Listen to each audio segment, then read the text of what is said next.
with which networks are used to study economics nowadays. Sanjeev has given a very good illustration of some. I gave also some yesterday. This is going to be very different in many respects. First is there's not going to be any game theory, although there is going to be some game theoretic motivation in the background that I could discuss if I had more time, but I'm not going to do. But certainly it's not in the core of the project, of the contribution. And then it will also blend. They will also have some empirical counterpart. Okay, so I will be brave enough to try to relate what the model teaches us, brave enough to bring it to the real world and try to use it to shed light on certain aspects, okay? Globalization, growth, etc. So this is about big words, globalization, okay? This is a very catchy, very big word that means different things to different people. For us, it's going to mean something very specific in terms of networks. And this slide is attempting to motivate, or explain and motivate that conceptualization of globalization. So globalization in some one way or another is a distinct economic phenomenon for times. So what is globalization for, what will be globalization for us? How will we understand it? Well, it will be a property of the social network. That is a traditional, familiar one. It's basically a small world property that people are close in terms of the network, and that complementary to that, there exist links in the network that are long range in the sense of span long distances even in space. Okay, but why is this important? Well, in space, in physical, in geography, not in space. Okay. Well, that can also be, but that will have to wait for a few decades.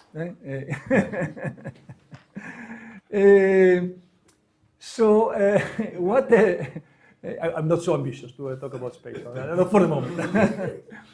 Paul Krugman had a paper a long time ago about the economics of interstellar trade, which he kept hidden because it was half a joke. He didn't want to be labeled as a crackpot. I see. But it had Lorentz transform. Well, so perhaps I'll get there, but for the moment I'm constraining myself. Lorentz transform. Anyway, so why is it important? Well, one motivation that lies at the heart of the model is the following: is that economic performance, growth, if you want, is to a great extent exploitation of opportunities, of local opportunities, economic opportunities, of entrepreneurship. I like this word. But opportunities can arise locally, close to where you are, where you live, or globally, far away. Local opportunities are easier to grasp and exploit because, well, you're familiar with the environment, okay, you can identify them. But by their nature, they are exhausted after a while. So if you want to keep growing, you must be able to explore and exploit globally. And a property of the social network in this model and in many other models that economists have been using is that the social network is an important backbone for economic activity in terms of trust, communication, etc. So then if this exploration and exploitation has to become global, then the social network that supports it has to become global as well. So that's why globalization would be important. And then we are going to pose these questions and formulate it in a very stylized way, but I think in a meaningful way. And the questions that we will be addressing is, well, how and when such globalization happens? Is it a robust or irreversible phenomenon? What is the role of geography? Implicitly, there is some geography, space I called it. What is the role of geography and the structure that it can provide? Is there a role for policy? And then what is the empirical relevance? And then I will discuss what the empirical relevance can be, as conceived by the model suggests, on growth and on inter-country comparisons of growth performance. Okay. Sorry? Excuse me, you will probably return to this question, but how do you actually define the distance? So well, this will come in the model. Yeah, this is just very vague, sort of launching at you what I'm after, but all this will be precise, okay? Does this include things like legal systems? No. It's very stylized. It's very stylized. Stylized is even an exaggeration. It is simplistic, the model, okay? So it doesn't include all these. Or social customs, or? No, not at all. It's very stylized, very stylized. But presumably, stylized models can be useful for certain aspects. Certainly, you cannot overdo them, but that's the motivation. Okay. So, like yesterday, I had this similar slide about literature. I'm not going to discuss it because I don't have time. But of course, I'm not the first to think about this. Probably the first to think about this in these terms, but certainly not the first to think about this issue. And many very illustrious people have done that. But I'm not going to do that. So, for example, Dixit has papers that are somewhat related, Guido Tabellini, etc.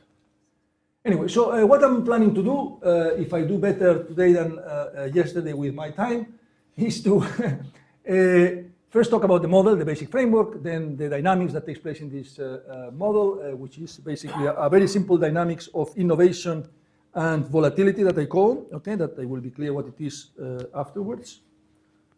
I'm going to do this.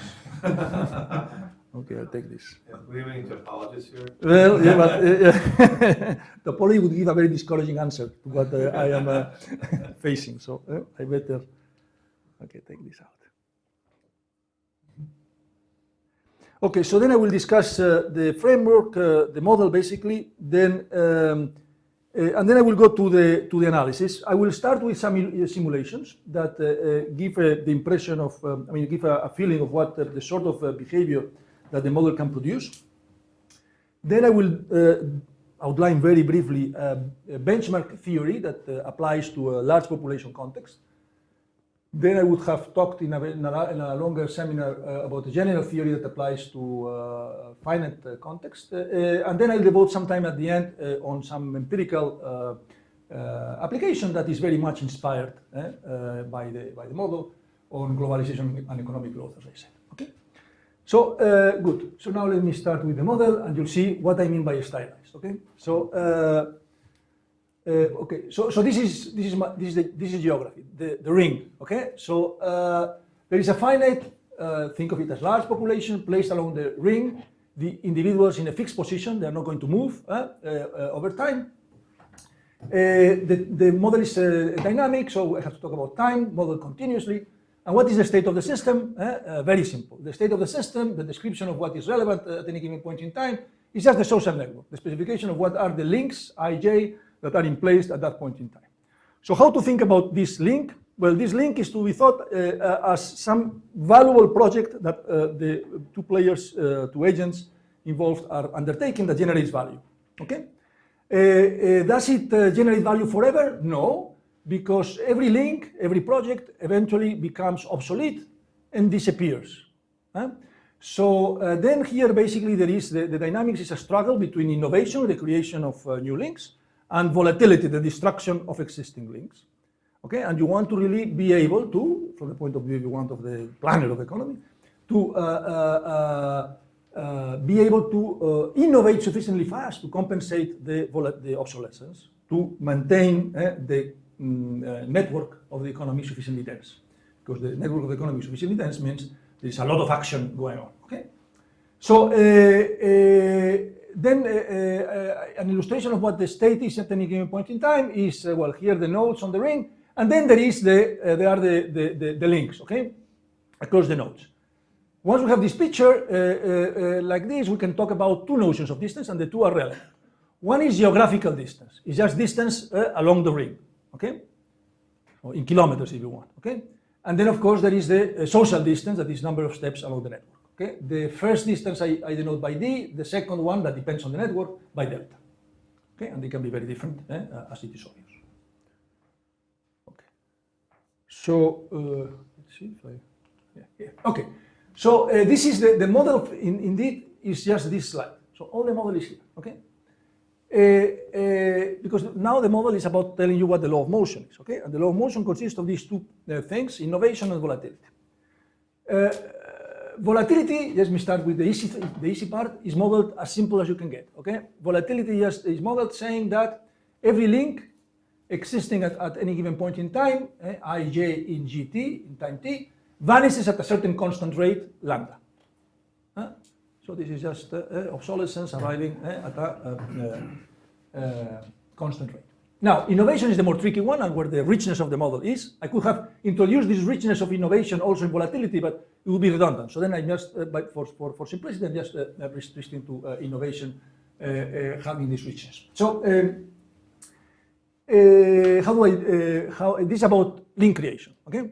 So how do links appear in this context? Well, at each t, every agent, I, gets an idea.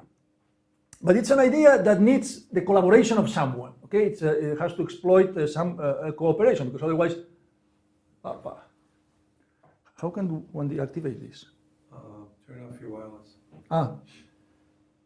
Okay, but if I turn out the wireless, it could be that I will, I knew it. Some of the slides are on the computer there. Is that with this screen, yes, let me just try to maintain it, and even if I have to periodically. On the top. Yeah, very good. Yes, yeah, very good, very good. Thank you. Very good. So now view and full screen. Very good. This is just a theory. I don't know if it'll work. Okay. Okay, here, this is the key. Okay, I will devote some time here because this is really what is important to understand, okay? And after that, it will be all coasting along, okay? So, link creation. So then at every t, an agent I gets an idea, okay, at some rate. So it's an idea that requires the collaboration of someone else, because otherwise it wouldn't be about a network, okay? It would be about innovation of a different nature that is not the one that we're interested in. So then it has an idea, it uses his skills, but also uses the skills of someone else. Who is this someone else, this J that he needs? Well, it's someone else that is selected with a probability, is selected by nature if you want, with a probability Pij that is proportional to the inverse of the distance between I and J in geographically to some power alpha, okay? So what does this mean? It means that in principle, a priori, I have more probability of finding my complement with someone that is close to me, because he has more things in common, than with someone far away, okay? So this is the only part of the model in which geography will enter, and the importance of geography is parameterized by alpha. Okay, if alpha is 0 or close to 0, then basically geography is irrelevant. If alpha is large, then geography is very important in that this probability decays very steeply. Now, then I have an idea, and then Piero is my possible co-author. Now, the question is, when will I be able to collaborate with Piero and carry out this idea? Okay. Now that's where the social network comes into place. There is suppose that there are issues of opportunism, moral hazard, you name it, okay, that have to be really addressed. Okay? We are playing some sort of prisoner's dilemma type of thing. Okay, so then I have to be to support that collaboration in an incentive-compatible manner. So I need to perhaps monitor my partner well, or have some threat that deters my partner from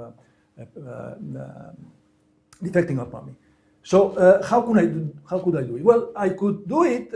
Suppose that Piero just lives close to me, next to my house. Okay, then I can really monitor him directly. Then there's no problem. So if Piero really is just my neighbor in space, there's no problem. I can always. But it's very rare, of course, that this happens because just one out of many. What if he lives far away? If he lives far away, then I will need to use the social network to either access him or discipline him or whatever. You can have many different interpretations. Okay. And my ability to doing that depends on how long the social distance is between me and Pierre. Okay, there are many game theoretic possible motivations for this. That I have. You see here, I have a worked out model. Okay, of how things would work in a game theoretic, repeated game, but I don't want to go because it's not really essential. Okay, but you get the idea, no? That somehow the social network, the distance, how far, might be important to really discipline this guy, mainly if it's Piero, for behaving in the relationship. Okay. Now, okay, so then the link ij will be actually formed if agents are close either geographically, and then let me just make that the close means just neighbors, or the social distance is less than some mu. And mu is a parameter. Okay, I will discuss what the role of this parameter is. Now, there's another aspect that I cannot create two links with the same fellow. So if I'm already working with Pierre in a paper, I cannot work with him in another paper. Is this realistic? No. It's just because I want to introduce also into the model this feature that I emphasized was important at the beginning, that somehow opportunities get exhausted. So I cannot just sort of intensively work with the same people once and again, even if they are close to me. Okay, and this is an easy way of introducing this tension into the model. Okay, so then this is innovation, volatility I've already mentioned. Now let me discuss the parameters. Okay, eta. Well, I didn't mention it, or I didn't mention it. Eta is the rate at which ideas come. Alpha is the role of geography. So I use, I think, sometimes the term social or geographical cohesion for the sake of a better name. And then mu, in a very stylized way, is also a parameter capturing institutions. Why do I say that? Because it basically captures the idea of how far you can be from someone in the social network and still work something out, okay? So this is, well, how good the legal system might be, that even I can really work something out with someone that is a stranger, both geographically and socially, okay? Or how well the information diffuses in society, that really I can access this person even if he's far away. Yeah? Can you repeat how the social distance is measured? Social distance is just the number of the minimum number of links that you need to traverse to go from one node to another. Okay. And Fernando, you're, for simplicity, taking the social network to be the collaboration network. Yes, that's right. So that's right. So just for simplicity, because I could think of, but this is it. Yeah. Very good. So this the game theoretic foundations of this I abstract from, and now we go to the simulations. Okay, I think of them as an appetizer. Okay, to get an idea of what the model is about, and the sort of things that we would like to understand theoretically once we study the model theoretically and numerically as well. So the first appetizer is this diagram. Here I have, what do I have here? This diagram will be very familiar to physicists, okay, because it appears in many applications, in many areas. It's a first order phase transition, but that doesn't necessarily mean anything to many of us, so let me explain what it is. In this context, what this means is the following. So here I take parameters alpha and mu as given, and I take mu3, but that's not very important, but alpha relatively small, 0.5. As we will discuss, alpha equal to 1 will be an important threshold. Okay, so then here this is a case that tries to illustrate what happens when alpha is less than 1, than this threshold. And what happens in what sense? So here then I have the other parameter, the only other parameter remaining, eta, the rate of innovation. And what these curves indicate is locus of stationary points.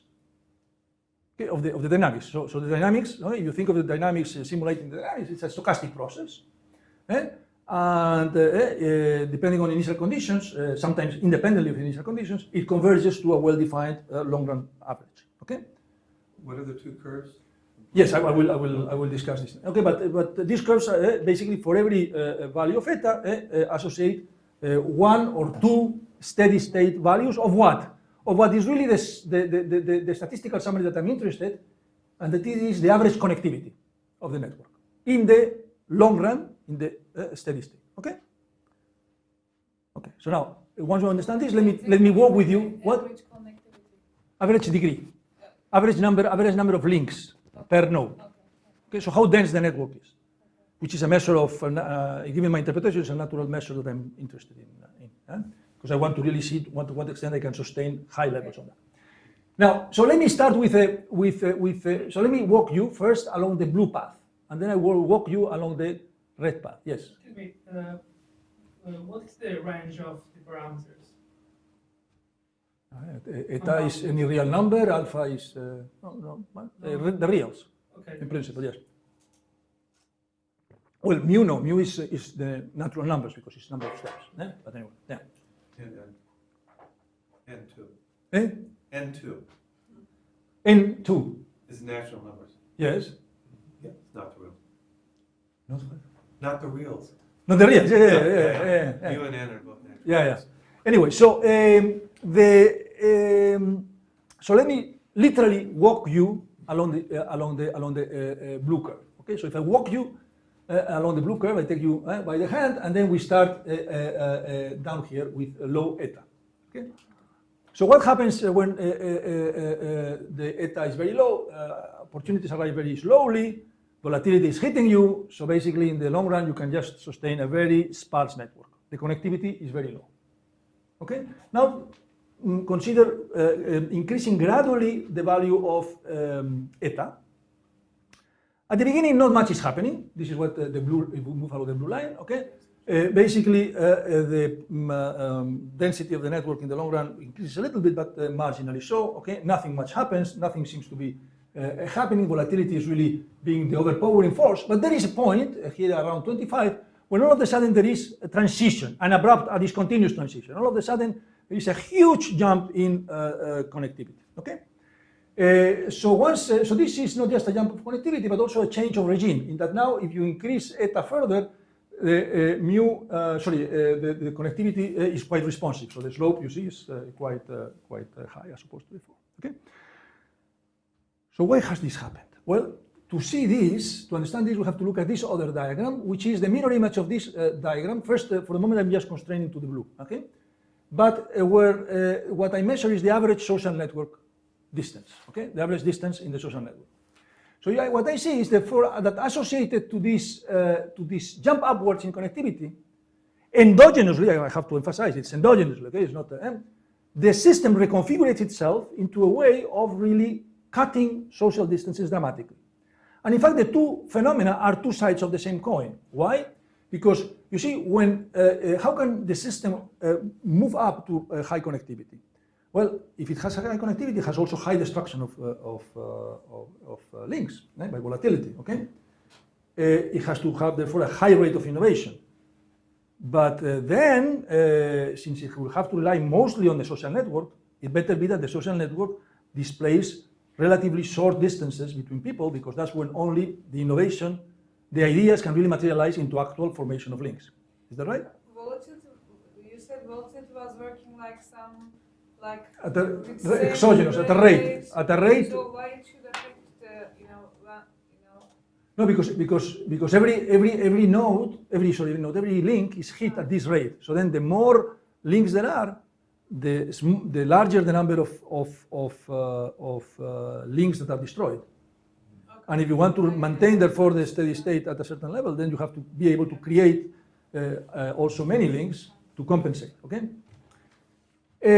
Okay, and then this is just basically, well, I don't know what it is, but you understand. I mean, it has counterparts of these diagrams are on the effect, on the probability of link creation, or on the average distance between nodes, average geographic distance. Okay, what has happened? Just one second. What has happened? Therefore, what has happened here? What has happened is what I would call globalization. Somehow, the system has become global, has succeeded in becoming global, and that's why it has been able to push its connectivity upwards. Now, once this transition has taken place, is it irreversible? Well, totally irreversible, no, but very robust, yes. Because if now the eta were to decrease, again gradually, you wouldn't move, you wouldn't, how do you say that in English? You wouldn't backtrack your own steps, okay? You wouldn't move back through the blue, but you would stay up at a high connectivity for a while, moving along the red. Why? Because, well, this globalization, once it's achieved, it was difficult to achieve, and that's why it took so long. But once it's achieved, it's a robust state of affairs that even if the conditions, the parameters deteriorate, it's there to stay. Okay? Hysteresis. Precisely. This is precisely what is described by hysteresis. Okay? which is a typical phenomenon associated to first-order transitions. This is a first-order transitions in the language of statistical physics. Okay? Yeah. So at the point of transition, before the point of transition, is the network fragmented? Yes. So so the transition occurs when the network gets connected. Yes, So certainly. before, when we have the spike, so the distance is infinite, the average distance. That's right. That's right. Yes. Yes. Yes. I think technically average distance is probably always infinite, but this is in simulation. Well, the simulation. So then I don't remember how do you take care of this. I forget now how do you. Yes, when there is the different components, you have to really. Because if you average anything with if you average anything with infinite, then it's infinite. No, so then it has to be. Okay. So now very good. So then there will be just a second appetizer, and then we'll go to the main course. Okay. So the second appetizer is what happens when everything is as before, except that now alpha is bigger and it's above 1 in particular. No? So now you see one thing that happens is that now there is no longer two curves, or if you want, the two curves just are one on top of the other. So then there is, sorry, I should mention that here when there is hysteresis, the long run state depends on initial conditions in this parameter range. Okay. This is no longer the case here. There is just one single long-run prediction of the model associated for every parameter, and that's one difference. There is no hysteresis. There is no multiplicity. And what also is another difference, important difference, is that you see the connectivity of the network starts being responsive to changes, improvements in eta from the very start. Okay, this gradient is positive from the very start. Why is this? Well, the reason is that now, you see, as opposed to before, now you tend to you tend to need people for your projects that are close by, geographically, even with some positive probability, your direct neighbors, geographically, okay? And then, even if the network is sparse, even if the network is empty for that matter, you have some positive probability of forming a link. And then you can build on that from the very start to really get your network growing in connectivity, even for low levels of eta. Before you couldn't, because the probability of finding, of requiring someone that was close to you, your neighbor, when alpha is very small, is basically 0.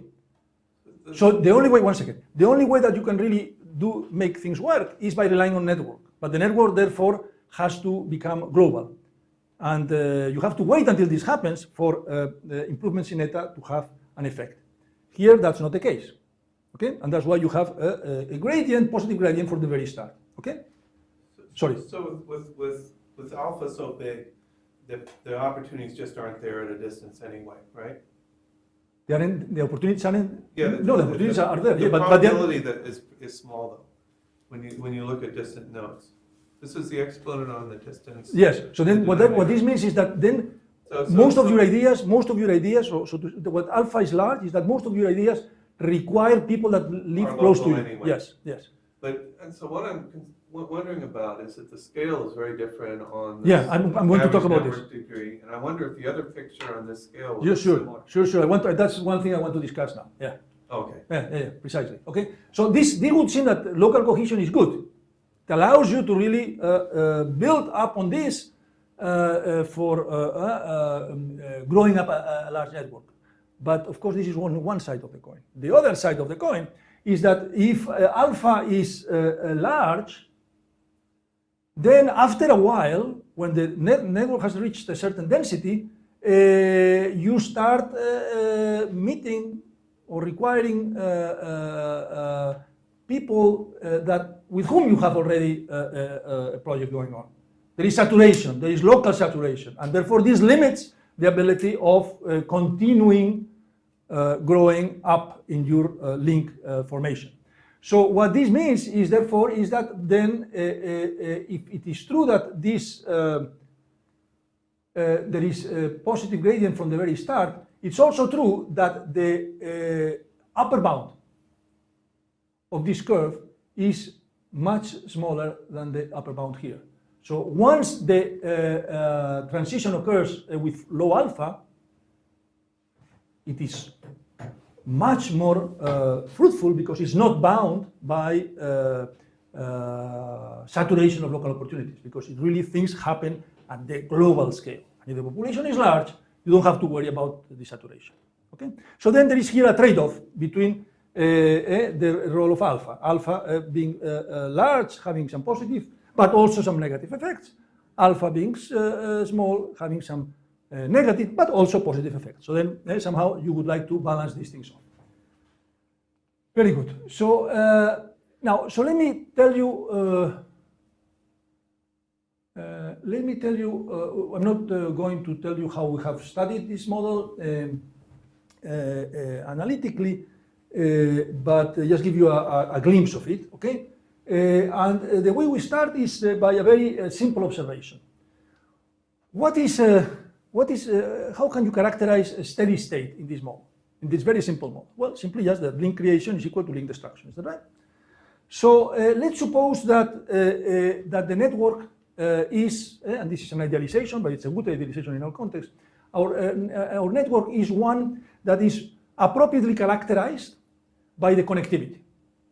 For example, if it was a Poisson network, it would be characterized by connectivity. If it was a scale-free network, it would be characterized by its connectivity, or many other. Okay? But of course, it's not an accurate assumption, but a good assumption. So let me then therefore just focus on Z as the only endogenous. Z is the average degree, as the variable characterizing the network.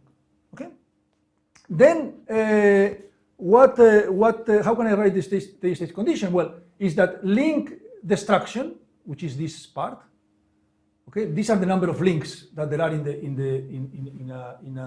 a network with average degree Z. Okay, so Z times n over 2. Okay, each of them is destroyed at the rate eta. So the link destruction is equal to link creation. Link creation is eta, the rate at which ideas arrive, times the number of individuals, n, times this variable phi, which is, for the moment, let me just abstractly call this phi as the conditional linking probability, okay? Which means, what is the probability that two nodes, randomly selected, happen to meet the conditions for creating a link, okay? So for the moment, I leave it like this. But of course, right away, I have to say that this phi is a function of Z. It's a function of the network, and for me, the network is Z. Is that right? So then I can rewrite this in this way. Phi of Z, whatever this function is, I don't know, times zeta, I just cancel the ends, is equal to 1/2 of Z. Okay? So if I knew phi of Z, I would just solve this simple equation and obtain the steady state values of Z that the model leads to. Is that right? So why isn't phi a function of n and eta and alpha and lambda? No, yes, a function of the parameters, yes, of the parameters, of course, yes. You're saying in a big network, this will be approximately true? This is an idealization of what would be approximately true in a big network, yes. Yes, of course, the parameters, of course, play a role, yes. Alpha in particular, yeah. The n's also would play a role, but I'm thinking of n as very large and basically just canceling it. I mean, the finite, we have studied also this numerically with total accuracy, in fact, for finite networks, but I don't have time to discuss this, okay? And quick question, when you did a simulation, how did you initialize it in terms of the links? Because at the beginning you have disconnected nodes. Yeah, so then I will start with an empty, suppose say that we start with an empty network. Yeah, but then your conditions that of the social distance will kick them out all the time. So I mean. No, because when that's why alpha plays a role. If alpha is large enough, then even from the empty network you have a positive probability of requiring requiring your direct geographical neighbor for your project, and then you create a link. And then from there you can build gradually. Yeah, no, but I mean condition for the social distance, so that it is the social distance is less than 3 links. I think it's either or. It's either. Okay. It's either or, yeah, thank you, yeah. Okay, so, very good. So then, okay, so as I said, I don't have time, and I'm not going to be so silly as try to do it even schematically. So I'm just going to tell you heuristically how to think about it, okay? I'm going to use a diagram, okay? So, sorry, but okay, what I wrote there is, it turns out that qualitatively there are two scenarios that have to look at, okay? Alpha less than 1 and alpha greater than 1, okay?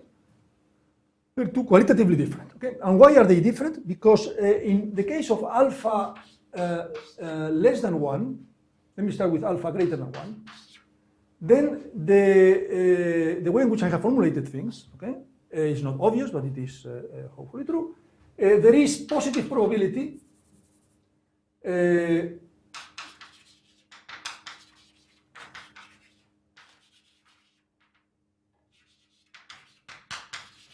of I meeting meaning requiring the requiring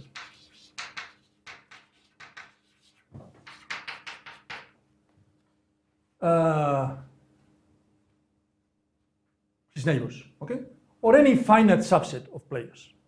That's any finite subset of players, okay, have positive probability even when n goes to infinity if alpha is greater than 1. Okay, it's a property of the power function depending on the explorer. This is something I was a little confused about before. So the arrival rate is eta, and that's going to be the arrival rate for a link to somebody, and this alpha just determines the relative probabilities. No. That's why. Okay, so let me explain then. Yes, so eta is the arrival of ideas. Okay. Okay. This is associated to a node, so you have an idea. Yeah. But now the idea requires someone to carry it out. Person. Yes, and then this is about the probability that the person that you require is your immediate neighbor, geographical neighbor, left or right. Okay, so but alpha, if you sum over all alpha, the probabilities of Overall all alpha, people, no, over alpha. no, excuse me, you sum over all of the other players. And this has the to be probability adapt 1. sum to 1. Of course, it's a And probability. so eta is the rate of arrival of some idea. Of some idea, yes, and then So that this 1 over the distance to the alpha is a relative weight. that's right. It's a relative weight. That's right. Of a that's- particular guy at that distance. Yes. And that relative weight is what's going to 0 In this case, if alpha is less than 1, because most of the weight's on distance. it's a fat tail. Yeah, basically. Yeah. Yeah. And if alpha is greater than 1, then there's Positive distance in any- finite. any Infinite. finite set of neighbors will retain a positive. Exactly. That's exactly. Okay. So then here you have Eden is going to 0. Okay. When n goes to infinity. Okay. Now, why is this important? Sorry. Yeah. It's because you can't normalize the distribution if you include Let's not try to understand much the details because trying to understand the details will take us. I think will be self-defeating. Okay, let's just you get the general impression. Okay? Then if there is time at the end, I'll come back to the details. Believe me that this is true. Okay. Now, what I want to then tell you is that in this case, what I know is that. So I have two scenarios: alpha less than 1 and alpha greater than 1. And I want to tell you how this mysterious function phi looks like in both cases. Okay? So first, for the alpha greater than 1, so this function phi, remember, had set as the argument and had the probability of linking as the value. Okay? So if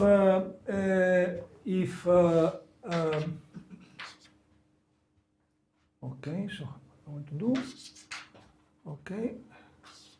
So you see, how would it be for very small values of Z. For Z equals 0, think of it as the empty network. Basically, it will be 0, is that right? And because it will take a certain amount of connectivity, positive, a certain threshold, to get a component that is large enough relative to population size, there will be a certain threshold, let's call it Z hat, in which it will continue being 0, okay?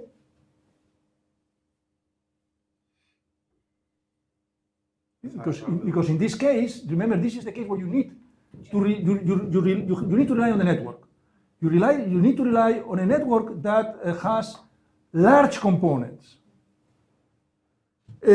For very sparse networks, for sets small, components will not be large enough, so therefore the probability will be essentially 0.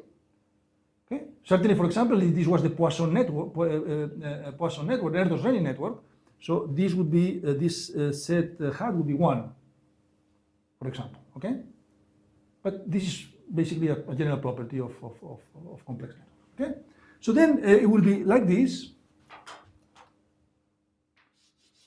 and then there will be a point in which it will move up and will be something like this. Okay. So the time, if you're over there and you start with no links, then the time to convergence to steady state has to be really large. Right? Well, I will come back to the steady state for the moment. Let me just first tell you how these functions look, and then I will go to the steady state and how to study it in terms of this graph. Okay, just bear with me for a second. Okay, in this case, instead you have something like this, no? Roughly, okay. I mean, positive gradient from the start, okay, with a positive slope. Now let's look at the steady state condition graphically. The steady state condition, I remind you, was that Z over 2, or 1/2 Z lambda, where lambda was equal to 1, is equal to eta phi Z. Okay, well, let me just put this here. Okay, so it's this. Okay. So basically, I'm looking for points of intersection between the phi, the red function, and rays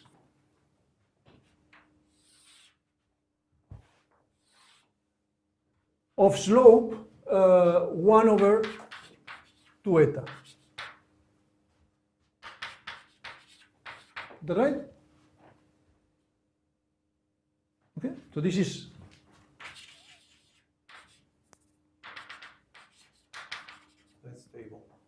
not stable. Huh? No, that's not stable. That is unstable. Unstable. Oh, then there are two stable equilibrium. This one and this one. Okay.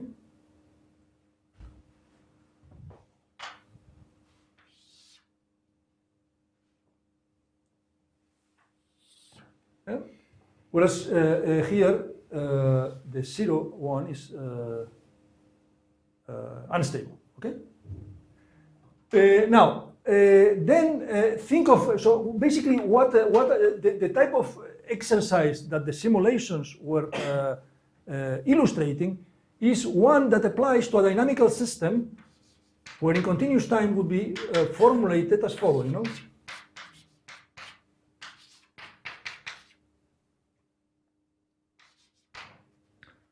Okay. What this simple diagram tells you is that when alpha is less than 1,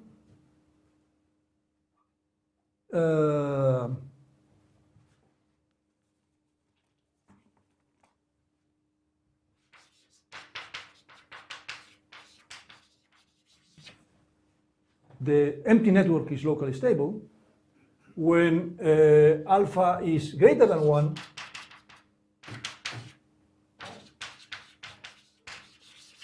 it's unstable. Okay, so this is one way of already understanding why we had, depending on the value of alpha, this resilience of the empty network in one case, and the non-resilience, but the immediate reaction to increases in eta in the other case. Okay, Okay, so this is just an illustration. Now, on the basis of that, we can basically reproduce all the main features of the simulations, the abrupt transitions, the first order transitions, all the other, okay? By this idealization of the model, okay? Now, then what we can also do, so of course this idealization works only for the asymptotic limit in n. For finite populations, for finite n, what you can do is you can compute numerically this function phi, numerically, through simulations, and then do the analysis in terms of that function, and then you can check with the simulations again whether the predictions of this numerical version of the model hold or not, and they do hold perfectly. So you can study analytically and numerically the model in this very simple-minded way of looking at it. Okay. Now, I go back now to the slides. Yeah. In your graph on the left, the stable fixed point at the bottom left remains a stable fixed point no matter the value of eta. You would never jump to the upper... No, for alpha less than 1, no. But in the simulations that we did see that sudden jump. Well, yes, because this is the finite population. This is a finite population effect. So the threshold of alpha equal to 1 being a separation between these two regimes is only true in the infinite limit in n. For finite n, this threshold would be lower than 1. I expected this to also have that behavior. No, because you see, when you have a finite population, even there is a positive probability that at random, even if alpha is less than 1, your neighbor is chosen. Has a positive probability if n is finite. It's only when n goes to infinity that the probability mass of that occurring goes to 0. Okay, so then this threshold is only a threshold that applies in the limit. In alpha n equal to infinity. Anyway, so I don't know how. When did I start? At 3:30 or? Well, okay. So let me just use. I think when did I start? Okay. So I want to tell you a little bit about the empirical exercise. Probably 5 minutes would do. But I think it's also interesting to see how such a stylized model can really be useful for empirical work. So this is work. Well, I should say that the theoretical model or paper is joined with Georg Dürnecker, as I mentioned at the beginning in the first slide, and the empirical part that I'm going to discuss now has also Moritz Meyer as a co-author. Okay, so in a sense, what our model predicts, if one was to single out a prediction, a very basic prediction, is that network centrality, okay, so being in a network position that is close to many others enhances performance. Why? Because it allows you to innovate more easily, and that's what the name of the game is in this model. So, can we really check that?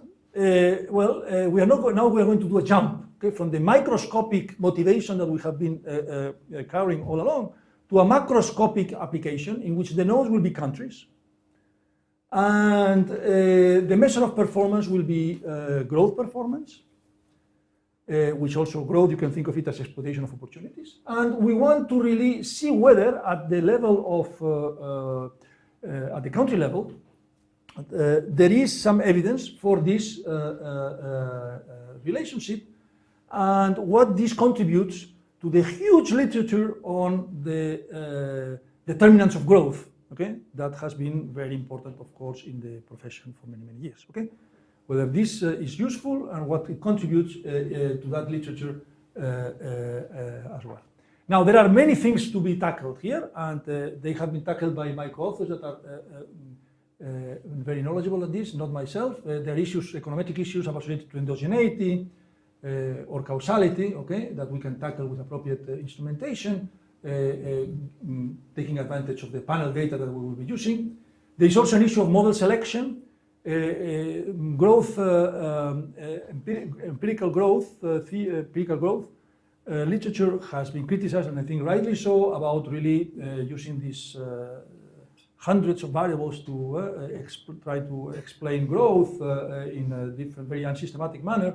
Then later, in the last decade or so, there has been an effort to bring some discipline to this, the issue of model selection, etc. So we will also want to bring this into the picture and study our problem in this framework of really asking whether our measure is an important measure when we don't handpick the model, but we discuss it in terms of all possible models that could account for the problem. Now, okay, so I'm not going to discuss this other than just say that the way for us now, interaction, the matrix of interaction, the adjacency matrix of interaction is going to be weighted, cannot be binary naturally, because what it means to countries to be connected or not just in a 0-1 form, it's going to be weighted. And basically it's going to be an adjacency matrix, a weighted adjacency matrix, where the entries are going to be basically trade flows appropriately scaled by size. Let me just leave it like this, okay? So, and then proximity, social proximity between countries is going to be basically how long would it take to go from one country to another by using probabilities equal to trade shares, okay? And it has a good interpretation that I cannot elaborate on this now, but okay, but so you have an adjacency matrix that is a stochastic, you normalize things so that it's a stochastic matrix, okay? And then you're going from Germany to Indonesia is basically what is the expected number of steps you would have to take from going to Germany to Indonesia through trade flows, where the trade flows represent intensity of interaction as captured by trade, okay? I cannot say more, okay?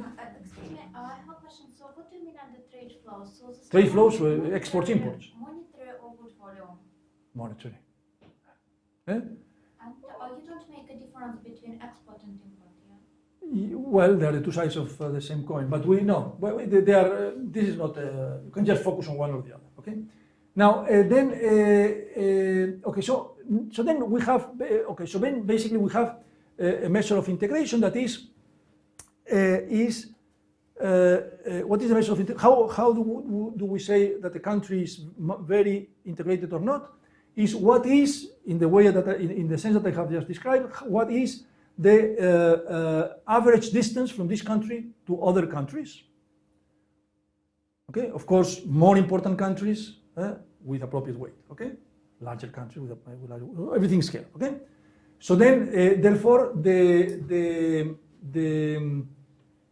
the larger the magnitude for a country, the less integrated it is.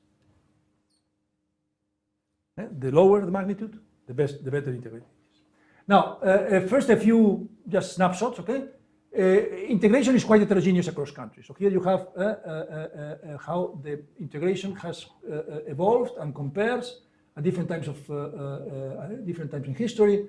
And of course you see, well, a certain group of relatively integrated, middle low, and very low. There is a lot of heterogeneity and also a lot of change over time. There is also, what you would expect, there is a first order stochastic shift in the distribution of integration so that the world is becoming more integrated. Remember that the larger the magnitude, the less integrated. Okay, so then more integration is a shift leftward. Okay, this is just the obvious thing to do. There is also a lot of change in the ranking. No? So, for example, China started being rather little integrated and then became much more integrated at the level of close to the United States, but then other countries like Argentina or Congo have had very different experiences. Now, one important issue, just as again as an appetizer, you could think, well, what you are mentioning here with integration, you could say, is something analogous to what growth theories have measured by openness, okay? How open an economy is. Openness being the fraction of trade, of international trade in GDP, right? or the GDP normalized volume of trade. And there has been a lot of discussion in the literature about how important it is, whether it is misleading, whether this, whether that. It's a very sort of mixed evidence. But in any case, what we want to say, we don't enter into this polemic, what we see, this diagram illustrates just heuristically, that basically there is zero correlation between openness, that is what measured here, and our measure of integration. Okay, what does this mean? This is just the first pass at it. Means that our network-based measure of integration is something very different from just openness. Okay, it measures something that is truly systemic in the sense that it is network-based, and it's not aligned with what would be a very sort of myopic perception of what is to be integrated. That would be just looking at immediate trade flows with your partners. So our measure that is network-based incorporates things that are very different, as this simple diagram suggests. Well, so then we do an exercise, an econometric exercise with dealing with endogeneity, etc., using things that are not worth spending time on here. Only to say that, let me just 2 words about the model selection issue. Okay, so then you see there has been literally hundreds of variables that have been used in this growth, so-called growth accounting literature, to try to understand growth performance of different countries. And then basically the way in which the literature has introduced some discipline into this is to say, well, let's think about, let's not prejudge what the model is. Let's have a certain prior over the universe of models, and let the data tell us what is the best model. And then let's look at each variable. About each variable, let's look at what is called the inclusion probability. That is, what is the probability that this variable is in the right model, okay? And then look at the estimation of the parameters for this variable in those models that are, when they are judged to be the right ones, of course, with some probability. It's all Bayesian approach, okay? So then what I want to say about all this is that in the end, what we want to look is about two magnitudes, is what is the inclusion probability of a variable? What is the probability that this variable is in the right model? And given that, what is the average estimator? Okay. Of course, we'll also be interested in confidence intervals, etc. But basically, it will be that. Okay. So then you see what this says, and this proudly says, is that really our measure of integration has an inclusion probability of 81%. Is just second highest after lag GDP, which lag GDP is of course an obvious variable to have because you're talking about growth, so therefore you have to compare current and lagged. So then of course this has an inclusion probability of 100. But and then in 92% of the models it would be significant, and this would be the average coefficient exposed. Okay. So then that's all I want to say. Just suggesting indeed that we might be proposing something that is novel and robust, okay, to contribute to this literature. And then just conclude with a summary of what I've been doing, saying that we thought about globalization as a property of social networks, interpreting it as short network paths and links that can span long geographical distances, connecting a large and dispersed populations, and the issue of congestion and saturation was important there. Well, I think I don't need to go. I mean, this is just all that is. You don't need even to read that. Okay. So which way does it go? I want to make sure I understand the sign of that. Does that say? You mean the way the measure works? Does it say that if you're more integrated now, you're less likely to grow? If you're less integrated now, you're more likely to grow? If you are more integrated, you are more likely to grow. Yes. So the integration has a positive. No, this is because this is a bit confusing. We should have perhaps. And so that's integrated the period before. If you're integrated last period, you're likely to grow this period. That's right. That's right. Yeah. Okay. Yeah. Because this is and the minus sign here comes because we measure. We are not really measuring having a variable is integration, but the minus integration because we're computing the average path length from a country to all other countries in the world, appropriately weighted. And So then you said this is unrelated to imports and exports over GDP. Yeah. But it's probably correlated a lot with GDP, right? No, why? No. The No, because you see all these measures that I haven't had time to really go over them, but all these measures are appropriately normalized by GDP. So in principle, there is no bias in favor of big GDP. big countries.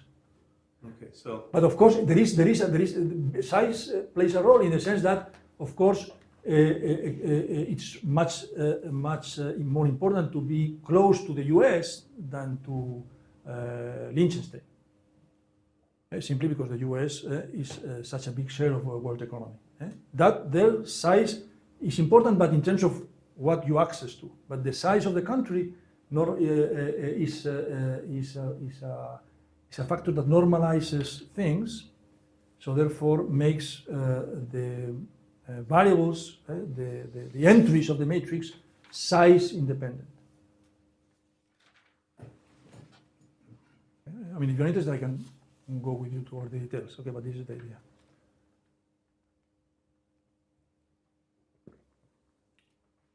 Okay, so okay, thank you very much. So I think I'll finish here. Okay, thank you.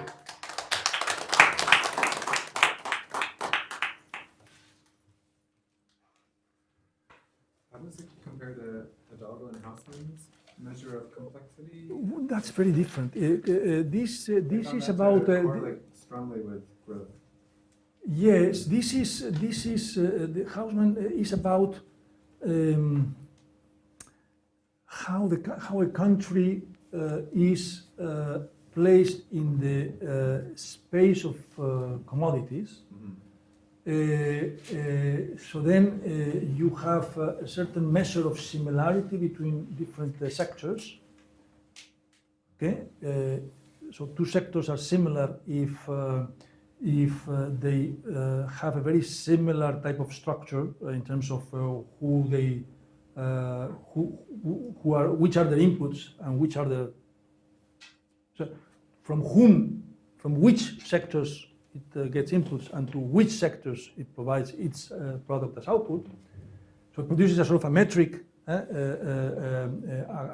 across different sectors, okay, that tells you how similar sectors are. And then what they're postulating is that it is easy for a country to adjust its production structure, moving from sectors to similar sectors, etc. But it is very costly to sort of make big jumps. And then, if you are in a place in product space that is very central, in a sense you are very versatile and very flexible to adapt. But if you are in a part of the product space that is there and very in the sort of peripheral and would take you a lot of resources to adjust towards it, then you are badly off. I think that's basically what his main point is. So in a sense, it's not very related to what we're doing, I think. I said they're both network measures. Yeah, but very How central you are in. But for different reasons. They're central for flexibility. For flexibility, okay. But then the topology is a topology based on similarity of structure. Okay, under the presumption that if, say, for example, auto manufacturing has a very similar structure to motor manufacturing, but perhaps it has, then it's easy to adapt from constructing cars to constructing motors. But it's very difficult to do computers instead if they are very different. Okay, for example, these sort of things. Okay, very good. So thank you very much.